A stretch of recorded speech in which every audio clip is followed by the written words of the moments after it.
Throughout the book of Genesis, the emphasis is not so much on what God is like, but that he is not like the idols. When we come to Moses, in chapter 3 of Exodus, is where we get the first real emphasis on what is God like.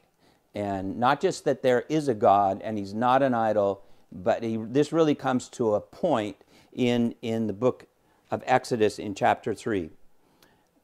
Moses was pasturing his flock of Jethro, his father-in-law, and the priests of Midian, and he led the flock to the west side of the wilderness and came to Horeb, the mountain of God. And the angel of the Lord appeared to him in a blazing fire from the midst of the bush. And he looked, and behold, the brush was burning with fire, yet the bush was not consumed.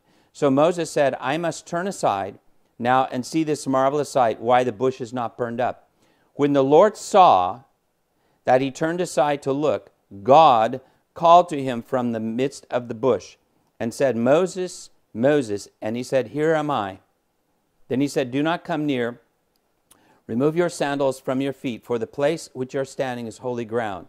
And he said also, I am the God of your father, the God of Abraham, the God of Isaac, and the God of Jacob. And then Moses hid his face, for he was afraid to look at God.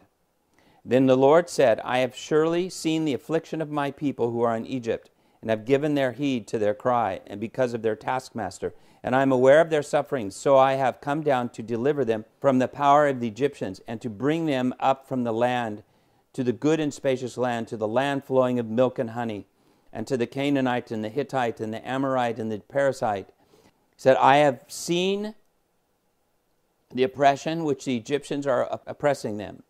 Therefore come now, and I will send you to Pharaoh, so that you may bring my people, the sons of Israel, out of Egypt. But Moses said to God, Who am I that I should go to Pharaoh, that I should bring the sons of Israel out of Egypt? And he said, Certainly I will be with you, and this will be a sign to you, that it is I whom you have sent, who has sent you. And when you come and brought the people out of Egypt, you shall worship God at this mountain. Then Moses said to God, Behold, I am going to the sons of Israel, and I will say to them, The God of your fathers has sent me to you. Now they may say, What is his name? What shall I say to them? And God said to Moses, I am who I am. And he said, Thus you shall say to them, I am has sent me to you.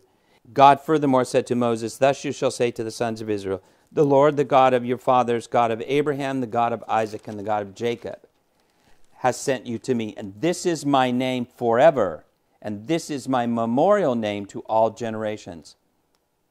Go and gather the elders of Israel together and say, The Lord, that is Yahweh, the Elohim of your fathers, the God of Abraham and Isaac and Jacob, has appeared to me. This is a very crucial passage of Scripture because it's picked up later by Jesus.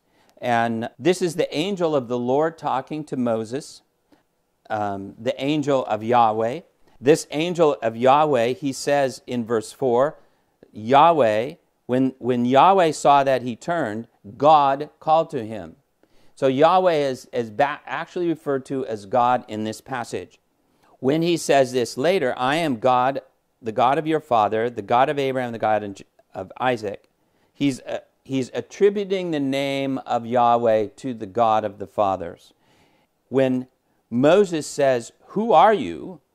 The answer to that question is stated in the passage. He is the God of Abraham, Isaac, and Jacob. Who is Yahweh? He's the Elohim of Abraham, Isaac, and Jacob. Now, that's who he is. And so that's the first question, is who are you? And he tells them who he is. But Moses continues with this question, and he says to him, What are you? What is your name? Meaning, what kind of thing are you? Are you the Nile River? Are you a beetle? Are you a serpent? What are you? And that's really what he's asking. He's not asking him again in a redundant way that, who are you? Because God has already told him who he is. Moses knows who he is, but Moses doesn't know what he is. And so Moses asks him, what is your name? What is your representation? What thing represents you as a god? Because all the gods I know have some kind of representation here. The God of your fathers has sent me to you. What is his name? And God said to Moses, I am who I am. And in Hebrew, that is a continuous verb. It is not, as a lot of preachers try to make it, as kind of a God in a box, closed kind of a thing. I am already done, and whatever I've done or thought is all in a box, and it's all enclosed, and it's a finished kind of idea. But which he would have used a perfect tense, and this is not a perfect tense, it's an imperfect tense. It's really, and could be translated, I will be who I will be. God is saying to Moses, I'm going to be there. I'm going to be present. I'm the God who is present, and you're going to see what kind of a God I am, because I am here. I'm present. You don't need the Nile River. You don't need a serpent. You don't need a thing. You don't need a statue. You don't need any of those things, because I'm not going anywhere. I'm going to be right here, and everything you're going to do, you're going to see me act in a certain way. I'm going to reveal myself to you through my presence. He continues with that theme for the next 6 or 7 chapters, where each time God does a sign, he answers the question again. I am the God of Abraham, Isaac, and Jacob. And then he deals with the gods of Egypt.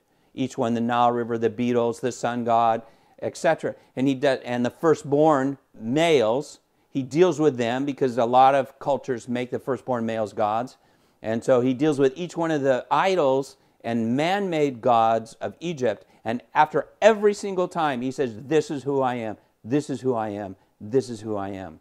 And so what he's doing is he's saying, I will define myself by the revelation of who I am through my presence with you and my signs and wonders. And he doesn't give him a philosophical answer.